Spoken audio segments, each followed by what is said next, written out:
Eva. Very major.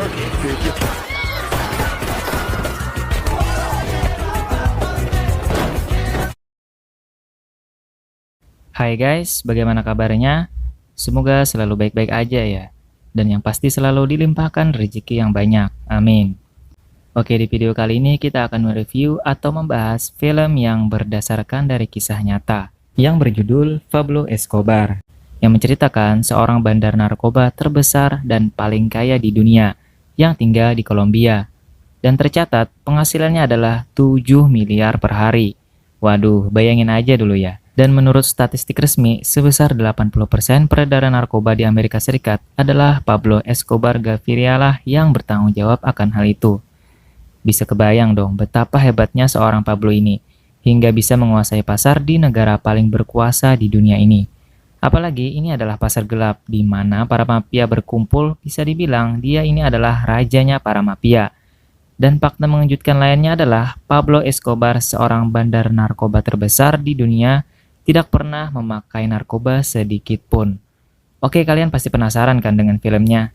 Tapi sebelum kita lanjut lebih dalam ke pembahasan, bagi kalian yang suka dengan channel ini, silahkan subscribe aja ya. Dan jangan lupa nyalakan lonceng notifikasinya. Yuk, kita langsung saja ke TKP.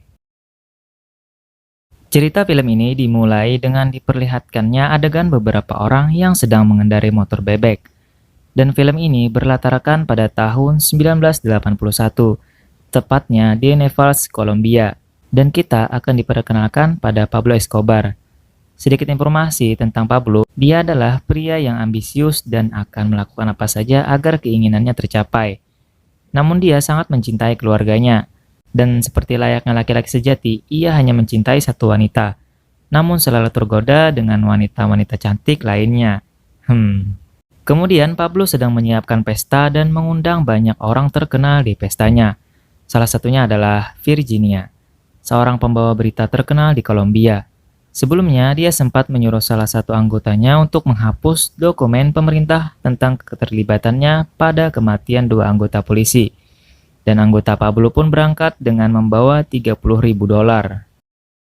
Virginia datang bersama suaminya menggunakan pesawat pribadi milik Pablo. Virginia datang tanpa mengetahui bagaimana sifat asli Pablo sebenarnya.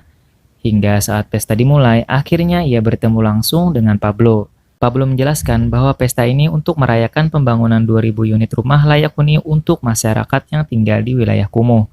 Virginia serta televisinya kemudian diajak Pablo untuk melihat langsung konstruksi bangunan tersebut yang berjarak cukup dekat dengan pembuangan sampah. Namun diam-diam, Pablo ternyata menyukai Virginia. Padahal Pablo sudah memiliki istri dan seorang putri. Pablo dan Virginia kemudian berkencan dan Pablo pun baru mengetahui bahwa Virginia telah memiliki suami. Sebenarnya Virginia dan suaminya sudah pisah rumah. Tetapi suaminya tidak mau menceraikan Virginia. Akhirnya, Pablo menyuruh anggotanya untuk menangkap suami Virginia dan memaksanya untuk menceraikan Virginia. Untuk merayakan perceraian tersebut, Pablo mengajak Virginia liburan ke suatu pulau di Kolombia.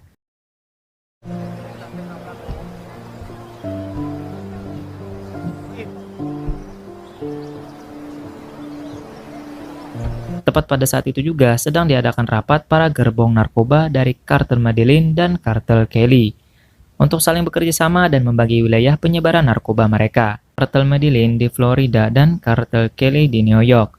Untuk pengecer dan pengiriman diatur oleh Pablo, karena mereka tahu tidak ada seorang pun yang berani mencuri 1 gram narkoba dari Pablo. Pernah suatu hari di jalan tol Florida, pesawat Pablo yang membawa kokain dari Kolombia mendarat di jalan tol, yang tentunya menyebabkan kemacetan di jalan bebas hambatan itu.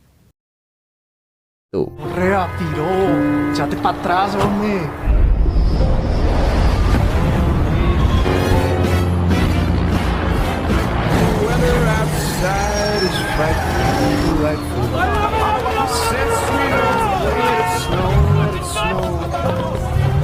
Because they make the miracle of multiplication. 1 kilo is worth $7,000 here in Colombia, which are worth $150,000 there. Oh, the fire is... Oh my God.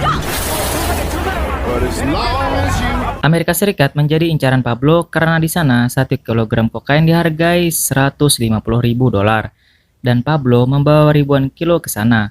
Akibat maraknya kasus penyalahgunaan narkoba di Amerika, DIA, yakni organisasi anti narkoba Amerika Serikat yang diwakili oleh agensi FAC, bertemu dengan Velarde, duta besar Kolombia untuk Amerika Serikat melalui Velarde. Kolombia ingin kembali mengaktifkan kebijakan bilateral lama antara Kolombia dan Amerika Serikat, yakni perjanjian ekstradisi yang berisi pemerintah Kolombia akan menangkap para gerbong narkoba yang telah memasukkan narkoba ke Amerika, lalu menyerahkan ke pemerintahan Amerika Serikat, dan perjanjian tersebut terdengar sampai ke telinga Pablo. Kemudian, Pablo mengumpulkan semua penanggung jawab kartel Medellin dan kartel Cali untuk bersama-sama mencalonkan Pablo menjadi anggota dewan di Kolombia, agar dia bisa membatalkan perjanjian ekstradisi yang akan merugikan mereka semua.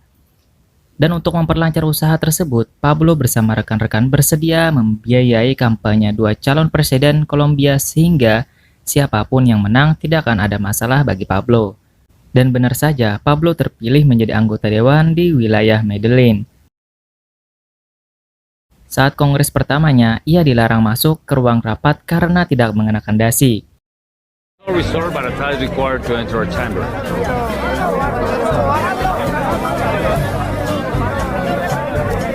Untuk merayakan kemenangannya itu, Pablo memberikan hadiah uang yang sangat banyak kepada Virginia, agar ia bisa tampil lebih cantik. This is a gift for me.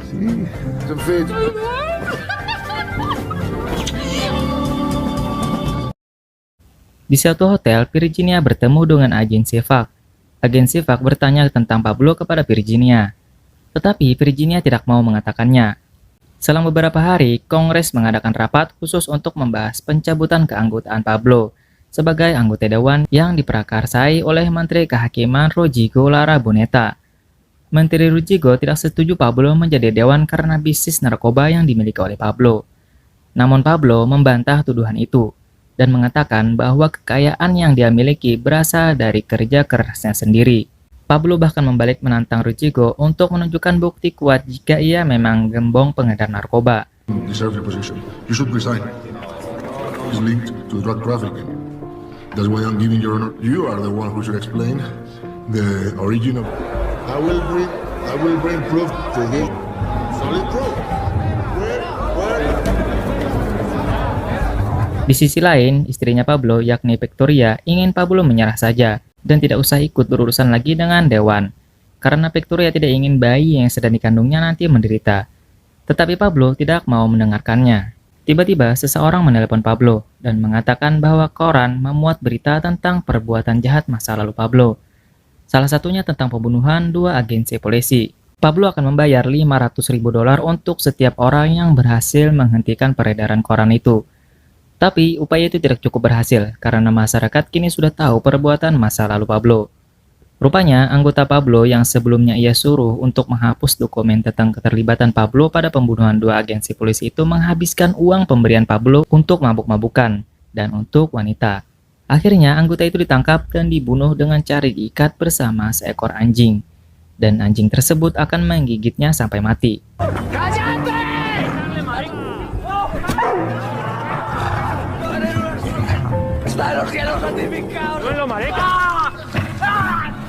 Karena sudah tidak ada cara lain, akhirnya Pablo memutuskan untuk membunuh Menteri Rodrigo. Pablo mengutus seseorang atau pembunuh bayaran anak-anak untuk membunuh Menteri Rodrigo. Tidak hanya itu, Pablo juga memerintahkan untuk membunuh editor koran yang memberitakan masa lalunya. You have to be prepared to die.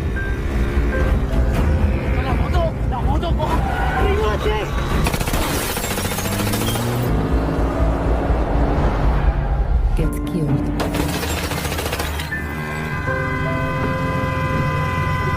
Setelah kematian Menteri Rodrigo, Pablo bersama rekan-rekannya pergi ke Panama dengan niatan membantu Panama membayar hutang-hutangnya. Dengan balasan, Panama ikut terlibat dalam upaya penghapusan perjanjian ekstradisi. Tetapi Panama menolak. Permintaan Pablo bertepatan saat itu juga Victoria melahirkan di Panama. Akibat kematian Menteri Rodrigo, Pablo kini dijadikan tersangka. Pemerintah menyebarkan selebaran. Siapapun yang berhasil membunuh Pablo, maka akan dihadiahi 1 miliar peso. Menjawab selebaran itu, Pablo lalu mempersenjatai masyarakat lingkungan kumuh agar bisa bekerja padanya.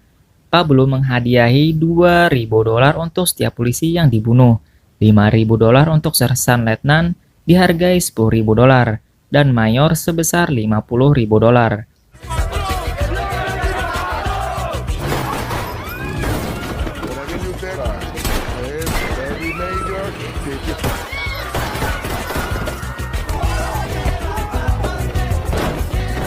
They see every teenage boy as a future. Karena banyaknya kepolisian Kolombia yang dibunuh, pemerintah lalu membentuk tim khusus untuk menangkap Pablo Escobar. Di tempat lain, Virginia dipecat dari pekerjaannya karena keterlibatannya dengan Pablo. Virginia kemudian melaporkan hal itu kepada Pablo dan ingin mengakhiri hubungannya dengan Pablo. Pablo yang kala itu sedang sembunyi di hutan hanya bisa mengiyakan permintaan Virginia karena posisinya sendiri sedang tidak aman. Dan tiba-tiba saja, 2 helikopter polisi muncul dan hendak menangkap Pablo. Para anggota Pablo kemudian bergerak cepat melepaskan burung-burung dara agar kemudian menabrak baling-baling helikopter dan merusak mesin helikopter itu. Pablo yang baru saja mantap-mantap terpaksa melarikan diri dengan bertelanjang bulat. Aduh.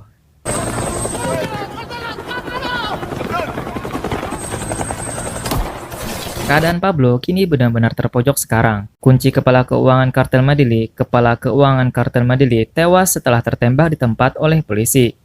Garja kepala keamanan kartel Medellín pun tewas setelah ditembak peluru helikopter saat sedang melarikan diri. Karena sudah kesal, Pablo kemudian menghubungi stasiun radio untuk menyuruh menyebarkan pesan Pablo bahwa ia menyatakan perang kepada pemerintah. Dan benar saja, Pablo dan anggotanya terus-menerus meneror Kolombia, mulai dengan meledakkan pesawat dan meledakkan bom di beberapa pusat perbelanjaan.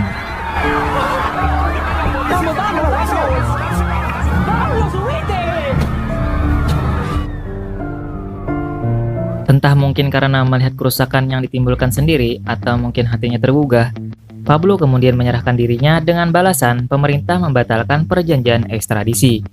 Pemerintah menerima penyerahan diri Pablo. Tapi sebelum itu, Pablo ingin dipenjara yang penjaranya ia desain sendiri. Dan penjara Pablo adalah penjara yang sangat mewah. Bahkan ada lapangan bola dan diskotik di dalamnya. Pablo adds one last condition to his surrender. Come to play with the traffickers.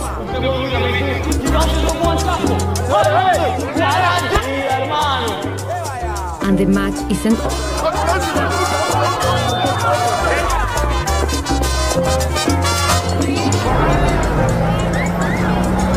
Setiap hari Minggu, keluarga Pablo datang untuk menjenguknya. Pernah suatu hari, putri Pablo bernama Manuela ingin ia dan Pablo pergi keluar penjara untuk membeli es krim.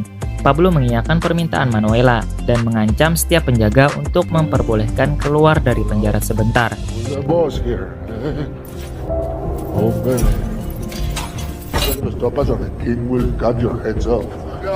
Our carriage is waiting for us. Qué bueno. Give me the key, old man. Tapi sialnya, saat hendak masuk mobil, puluhan penjaga bersenjata dengan posisi siaga mengarahkan senjata mereka ke arah Pablo dan melarang Pablo untuk keluar.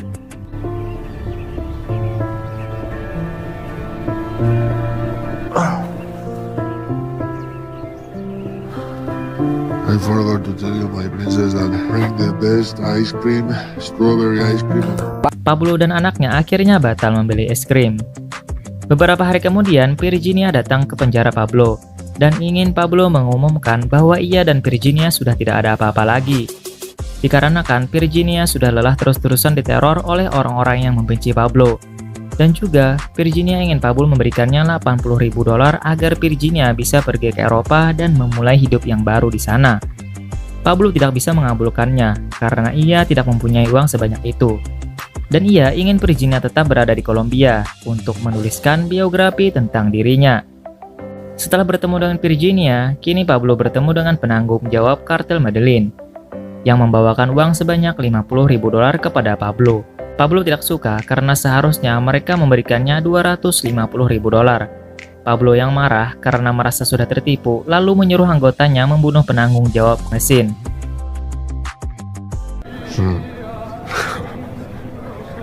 We are your partners, you puta. We've been together. Well, we're not in this together. I'm here and you're out. But you have to pay me the tax. Either you pay it or I double it right now. 50,000 should be enough. Ahí está. It's out there while I am here. No, Pablo. And then you're flirting with it.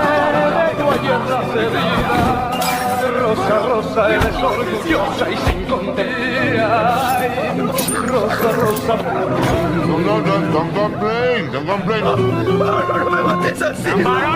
¿Tú qué? La esta, hijo de puta. Vale, Brasil. Akibat pembunuhan Pablo yang dilakukannya di dalam penjara, pemerintah memindahkan Pablo ke penjara militer. Tapi saat hendak dijemput, Pablo sudah melarikan diri dari penjara. Karena menghilangnya Pablo, masyarakat mulai bertindak anarkis. Semua orang yang membenci Pablo membunuh orang-orang yang memiliki keterkaitan atau bahkan pernah bekerja dengan Pablo. Virginia sendiri nyaris terbunuh saat hendak menjual perhiasan miliknya. Beruntung orang-orang yang hendak membunuhnya gagal masuk ke dalam toko perhiasan tersebut.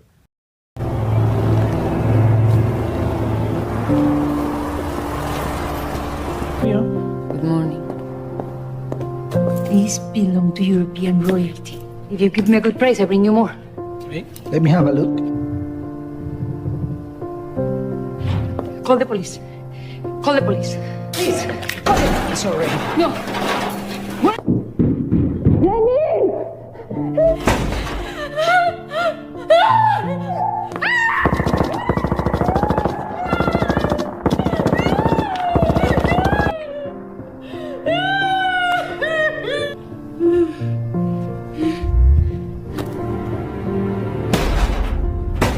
Karena sudah tidak tahu lagi, akhirnya Virginia menemui agensi FAK untuk meminta perlindungan.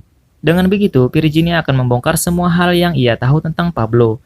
Di tempat lain, Pablo dan keluarganya sedang bersembunyi karena tidak mau keluarganya terus-terusan diteror. Pablo lalu menyuruh keluarganya pergi ke Jerman agar tidak dihantui oleh orang-orang di Kolombia. Tetapi Jerman tidak menerima keluarga Pablo. Akhirnya, keluarga Pablo dipulangkan kembali ke Kolombia dan untuk sementara tinggal di hotel yang dijaga ketat oleh kepolisian. Yang diam-diam ternyata kepolisian juga memasang penyadap telepon di kamar keluarga Pablo. Karena siapa tahu Pablo akan menelpon keluarganya. Pablo kemudian menelpon Victoria dan di setiap pembicaraan mereka didengar oleh kepolisian.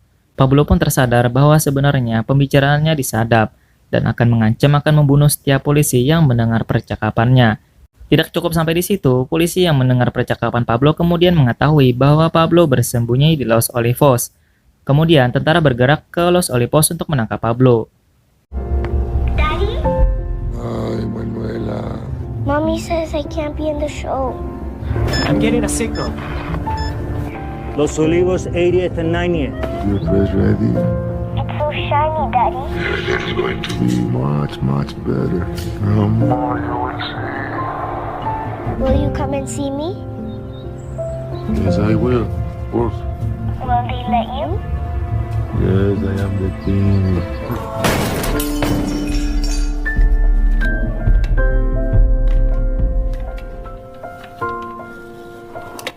Menyadari jika keberadaannya telah diketahui, Pablo lalu bersiap dan hendak kabur melalui jendela. Tetapi ia terlambat. Kamarnya sudah diterobos paksa dan Pablo pun tewas tertembak.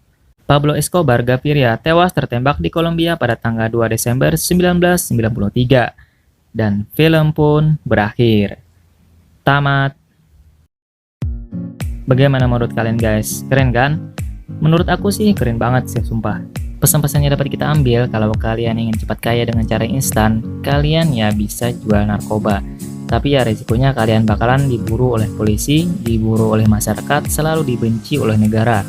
Keluarga nggak mau nerima kalian dan keturunan-keturunan kalian. Jadi bisa dibayangkan ya betapa kejamnya narkoba untuk kehidupan kita dan juga di sekitar kita. Jadi jangan pernah sekali-sekali mencoba dan jangan pernah mau menjual. Narkoba itu sekali berarti, sesudah itu mati. Karena sebenarnya fakta mengejutkan adalah Escobar, seorang bandar narkoba terbesar di dunia, tidak pernah loh memakai narkoba sedikit pun.